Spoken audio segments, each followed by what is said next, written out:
Бисмилла. Қозғайтын мәселе. Дін мәселесі және әсіре діншілдік мәселесі. Жақында бір кісінің интернетте сұхбаты шықты. Дінді қалай қылып жаю туралы. Ол кісі, дінді жұмсақтықпен көрсеткісі келді барынша, бірақ дұрыс түсіндіре алмағандай. Әсіре діншілдікті діндар адам түсіндіре алмауы, ол кісінің оны дұрыс түсінбеуі, немесе бір қулық қылмақшы ма, білмедім. Өйткені неге олай қатты айттым десеңіз, біліңіз. Әсіре діншілдік деген нәрсенің түсінігі. Пайғамбарымыз саллаллаху алейхи уассалам шынымен әсіре діншілдіктен ғулу фиддин, дінде шұқыр кіріп кетуден қиған. Құран-ы Кәримде де я әхләл китаби ла тағлу фи диникум деген аят бар. Уа кітап егелері, өз діндеріңде шұқыр кірмеңдер деген сөз бар. Бұл аят өзге кітап егелеріне аталғанменен біздің дінімізде де қолданылады. Пайғамбарымыз саллаллаху алейхи вассалам мысалы қиямет күні, қияметке жақын хауариж деген тайпа шығатынын айтып кетті. Сөйтіп былай дейді: олардың оқыған Құраны тамағынан арғарай өтпейді дейді. Және де олардың намаздары соншалықты мықты, сендердің намаздар, сахабалардың намазын айтып жатыр. Сендердің намаздарың олардың жанында дым көрінбей қалады дейді. Былай қарасаң намазы сұмдықта, бірақ оқыған Құраны тамағынан арғарай өтпейді. Бұл нені білдіреді? Бұл әсіре діншілдік деген осыны білдіреді. Оның сипаттары, оның себептерін түсіндіргім келеді. Біріншіден, Пайғамбарымыз саллаллаху алейхи уассалам көбінесе оларды жастар деп суреттеді. Сахих Бұхариде келеді бұл. Жас адамдар көбінесе дейді.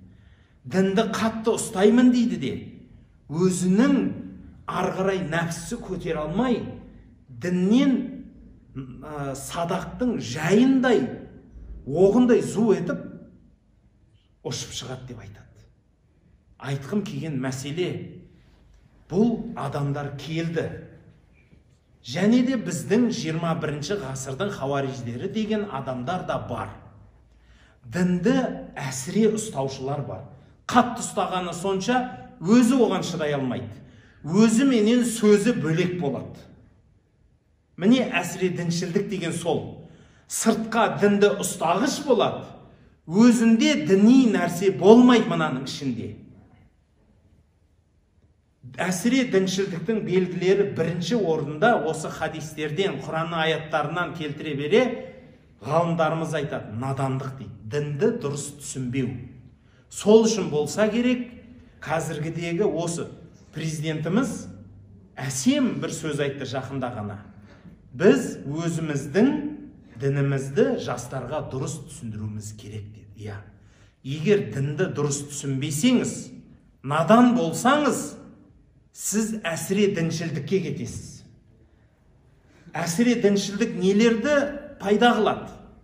Біріншіден, Аллаға серік қосуға, неше түрлі бидғат, неше түрлі жаңа нәрселерді пайда қылуға, тіпті дінді қисық ұстауға алып барады.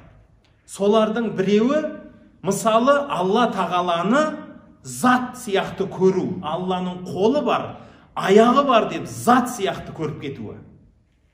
Әсіре діншілдікке алып барады, буквализм. Солардың біреуі мазхаб ұстанбай ғалымдарымызды жоққа шығарып, халықты сауатсыз қылу.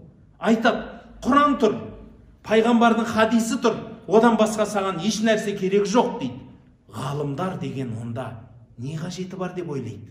Осы арқылы қарапайым халықты надан қылып, ғылым білімнен жоқ қылып, жұрдай қылып, шала сауат қылып, дінге шұқыр әсіре діншілдікке алып баруын айтады.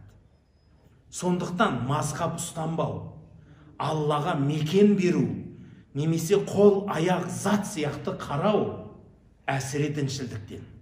Тағы да әсіре діншілдіктің біреуі, кейбір мәселелерде ғалымдарымыз оны айтып кеткен мәселелердің өзін жоққа шығаруы. Мысалы намаздағы немесе Құран оқудағы, тұрмыстағы неше түрлі ғалымдарымыз айтып кеткен, біздің халқымызға салт дәстүр болып сіңіп кеткен нәрсенің барлығын жоққа шығару. Бұның барлығы әсіре діншілдік. Құдай содан сақтасын. Тағы бір нәрсе, құрметті жақсылар, әсіре діншілдік дегеніміз діннің шұқыр кетуі деген сөз. Бұл адам дінді тек қана агностиктар сияқты дін бөлек, соншалықты керек дегенде дін адамдікі бөлек, ал мына тіршілігіміз бөлек деп екіге бөліп тастаудан да келеді.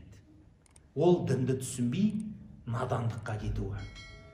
Осыған ұқсайтын кейбір адамдар нео-исламизм деп атаймыз, жаңа исламшыл немесе батыс исламын насихаттамақшы кейбір бауырларымыз. Батыс исламы деп неге айтамын? Яғни ол көп өздеріңіз интернет желілерінде байқап жүрген шығарсыздар. Басына әсем қылып орамалын тағады да, Құдай сақтасын, боянып алады. Немесе сол түріменен, мысалы, әдемі қылып тақия киіп сақалын қояды да, түнгі клубтарға барып жүреді. Өзі барып, жаңағыдай умраға, қажылыққа барып келеді да, арақ шарабы дастарханда отыра береді. Міне осының барлығы пайғамбарымыз саллаллаху алейхи ва саллям «Я әхләл китаби ла тағлу фи диникум» деген аяттағы түсіндіргендегі мағыналарға келеді. Себебі, дәлел пайғамбарымыз саллаллаху алейхи ва саллям айтады. О кісінің сөзі, яхуди дінін ұстанған адамдар сияқты болмаңдар дейді. Не жағынан десе, ол кісілер Бани Исраил қауымы кезінде адамдарға уағыз насихат қылады екен, халайық, мына нәрсені істемеңдер дейді екен да, кешке жақын сол істелініп жатқан, күнә істелініп жатқан жерде өзі отырады дейді. Яғни арақ ішпе дейді да, өз арақтың дастарханында үндемей отырады. Бұл әсіре діншілдік, діни азғындық. Біздің бабаларымыз әуел бастан айтып кеткен, мысалы Әбубәкір Кердер деген бабамыз дін туралы әсем сөзінің бірінде, мен оның барлығын нақтылап келтіру емес, дініңді ұстансаң берік ұстан, исламды мұсылманшылығында берік бол деп әдемі үлкен термелер қалдырады. Майлықожа ақынның қанша тілек туралы да, басқа туралы да айтқандары қайда қалды дейсіздер. Бұның барлығы өз дініңді дұрыс ұстау туралы айтылады. Мысалы, Майлықожа айтады ғой, бірінші тілек тілеңіз бір Аллаға жазбасқа дейді. Яғни Құдайдың сызып қойған күнәсінен өтіп кетпеуді бірінші тілек тілеңіз дейді. Яғни өзің арақ болмайды деп алып, арағы бар дастарханда отырма деп отыр. Бұны біздің бабаларымыз әуел баста айтып кетті.